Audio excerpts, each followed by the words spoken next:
Hello and welcome to the show. You know, today's conversation may feel a bit heavy, but before you switch the channel, I want you to stay with us because while my guests each have experienced the loss of a child, they've also built something meaningful in the memory of their children. And it's a lesson we can all learn from. So I want to introduce you first to Jason Tuttle. He experienced a devastating loss when his 15-year-old son, Zachary, suddenly passed away following a life of serious neurological and physical challenges. And in the midst of that pain, Jason found a way to honor his son by creating a grief support community called Letters to Zachary. Also here with us is Dr. Gerry White. He's a college professor, a father of 3, and a therapist who helps men navigate grief and understanding with care and compassion. Welcome to the show, gentlemen. Welcome back, Dr. White. Glad to be here. Glad to be here. It's an honor to have you here because I know that this is difficult to talk about in private spaces, Certainly. even more so in the public square. So thank you. Sure, certainly. First, just tell us about Zachary. Zachary was my firstborn child. Initially, when my wife had our son, we had no reason to believe he was going to have any medical issues. We got to the week 20 appointment, which every woman knows is the appointment where you find out the sex of the child. Yeah. And it was at that point the ultrasound tech said, well, I found an issue. And it was from that point that our lives kind of spiraled downhill, if you will, because we started to hear about what that issue was and what all the secondary issues were. And we started seeing a multitude of specialist doctors. We should point out, our viewers are looking at pictures of your beautiful daughter and the late and very handsome Zachary. Just what was this like for you? Because you ended up becoming the stay-at-home father, right? To help take care of Zach, right? It was quite challenging in the beginning because the issues that my kids had, especially my son, was a rare issue. Nobody in 1,000 miles understood what we were going through, so it was a lot of trial and error. Even some of the doctors we came across at CHOA, as great as they were, some of them weren't real familiar with his rare condition, so I had to educate them on what it actually was. And CHOA being one of the children's hospital, healthcare of Atlanta here. So let's get to the point where you are having just sort of your regular parenting day. You're caring for your son, you're caring for your daughter, but you see some things that are different. You end up taking Zach to the hospital. Sure. About 3 days before the event happened, he started becoming ill. We thought it was a 24-hour virus, like he had had several times. That evening, my son was typically a really good sleeper, but that night he was up and down literally all night, which was unusual for him.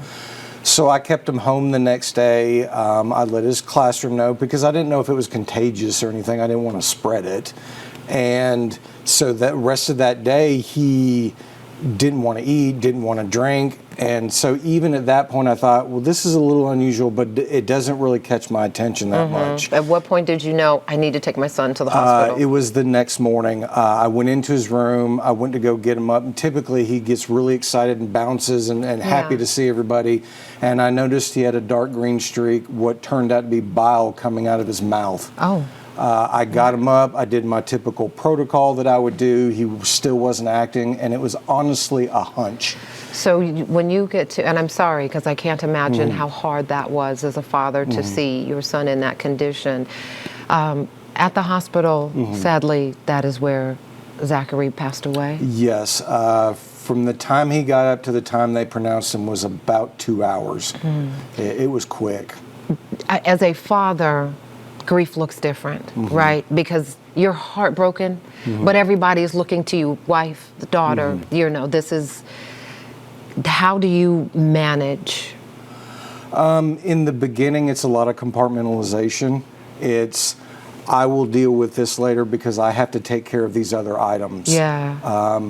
Even my mother said, because I called her 10 minutes after everything had happened, she later told me, she said, you were eerily calm when you called me and your son literally had died 10 minutes before. And Dr. White, that's common, right? Yeah, absolutely. With fathers. Yeah, I'm not saying the mothers aren't strong, I get this, but it's common with fathers to have to do that. Absolutely, and he's right on point as you listen, because a lot of times men are socialized to be strong, to be in charge, to handle the chaotic situation. So society kind of expects men to do that, to be sometimes what I refer to as an invincible wall, but they're made of vulnerable bricks. And so as he's articulating his mom, hearing that sense of calmness in his voice, it's almost like going into playing the role that we expect men to do. And that's what, when we really talk about how men grieve, that's what makes it look different sometimes. Yeah, and I have to commend you, because even with the weight of that, this was 2022, Yes. right? At some point, you just started putting it on paper. You started writing letters to Zachary. It was the suggestion of my therapist, and the irony of it was she suggested it to me, and I went, you know, I don't know how great of a writer I am. And I put it on the mental back burner for probably 9 months after that point. And I was on Facebook, I was watching a reel of something that I don't remember what it was, and something caught my attention. And it was from that reel that I just kind of verbally just... What did you tell him? Did you tell him about what his life was like? Did you tell him, what did you say in that first letter, if you can remember? I'm a proponent that people need to understand the good, the bad, and the ugly of grief. So I kind of verbally vomited on a page is what I did. Okay. And I didn't sugarcoat it. And in fact, when I posted the first time, I put a disclaimer with it saying, these are raw, open emotions. Yeah. If these are going to trigger you, scroll on. Yeah. And it was from that point that I got a massively positive response. Because you were touching people and reaching Yeah. people and giving a voice to folks who probably felt similar, right? We're going to pause right here, because up next, you're going to meet a father named Alton. He's opening up about the day that changed his life forever and how he's honoring the legacy of his daughter, Morgan, one act of kindness at a time. I want you to keep it right here.